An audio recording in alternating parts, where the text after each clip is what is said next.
Hello friends! Today I'm making 55 hand-painted watercolor bookmarks for my Christmas markets this upcoming Christmas season, and I plan on giving them away to the customers that visit my booth for free, just as a thank you. I was able to do this at our last summer market and they were a hit.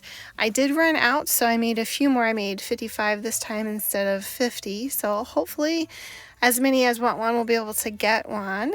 I'm using my scrap paper from other projects and cutting them down to 1.5 by 6 inch bookmark size. You can choose whatever size you prefer. I like more of a narrow bookmark than a thicker or chubby bookmark.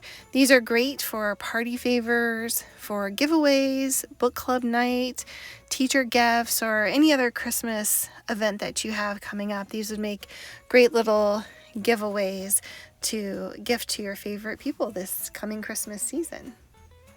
I'm going to paint mistletoe on these bookmarks, so I'm choosing a red and a green.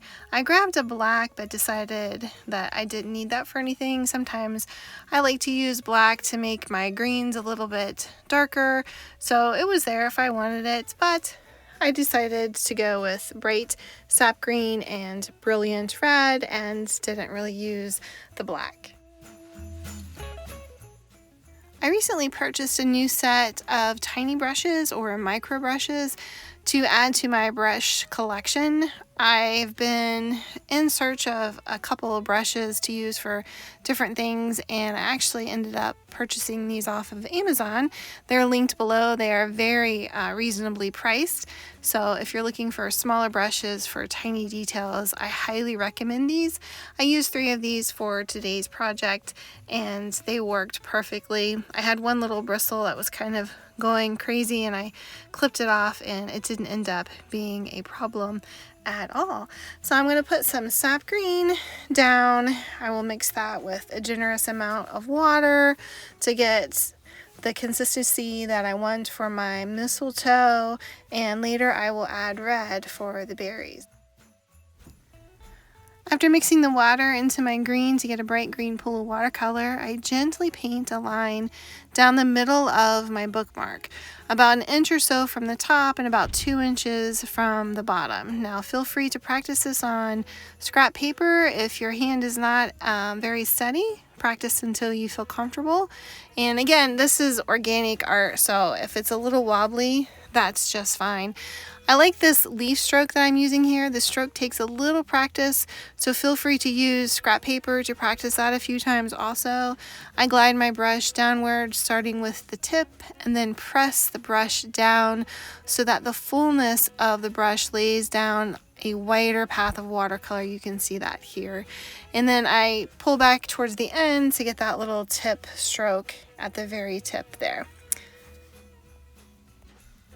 I always like to let my projects dry, so it's really nice to do them in bulk, or at least 5 to 10 different watercolor pages at a time, so that they can be drying and I can be working at the same time. So as I did 55 of these, they were completely dry before I started on each new section. So I like to line them up and look at them while they're drying. It's just very relaxing and satisfying to me to see them dry, or I'll walk away and go do something else at the time. But make sure that these are dry before you add the berries, which is the next step.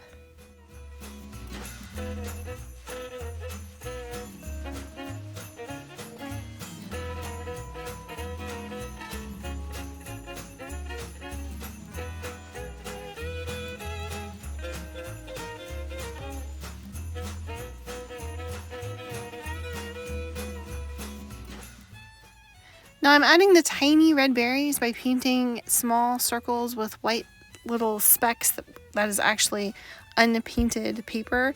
So instead of filling my circles in, I leave a tiny portion untouched to make the berries look like they're reflecting light. So start small, you can always go bigger.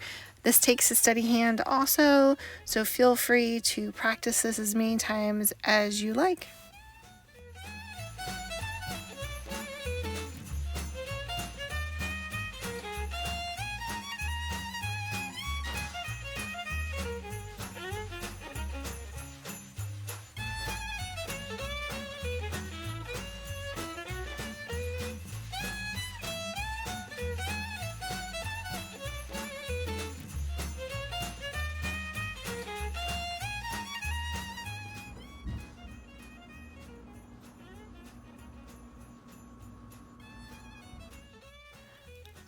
even tinier brush for the berry stems to connect them to the main branch. So I'm picking out the smallest brush that I have here, and it works actually really well. Sometimes you can get a glob of watery paint on your bristles, so just make sure that you dab those kind of on the side of the rim of your palette so that you just have a little bit of pigment. This is a delicate maneuver here, but again, these don't have to be perfect.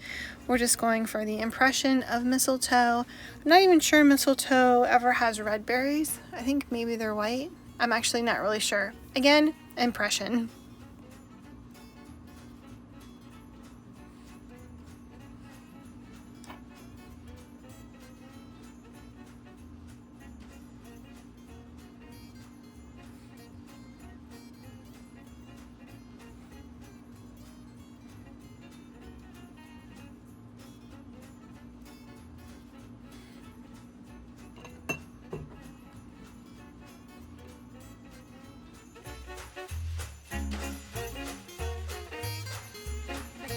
Using this tiny brush, I'll add delicate red ribbons to the tips of my mistletoe.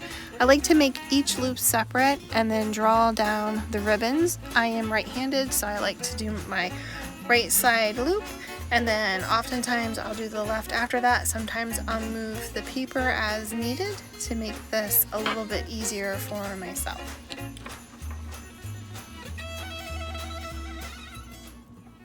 Alright, after these are completely dry, I go ahead and I scoop them up into piles so that I can hole punch all of them. There are 55 here.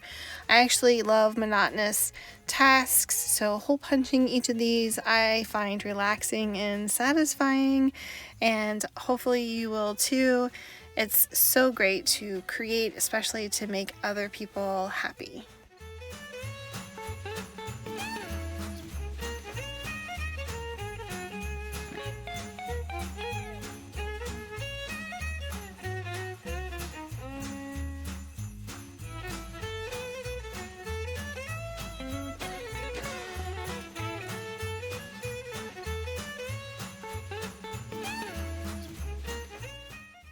The final touch is the red ribbon at the top. These are about 8 inches long.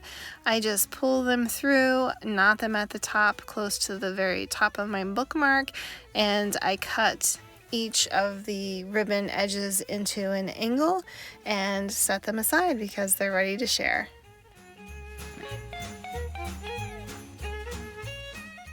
I hope you enjoyed this tutorial, and if you'd like to subscribe, I try to post a weekly tutorial that you can try for yourself. Thank you.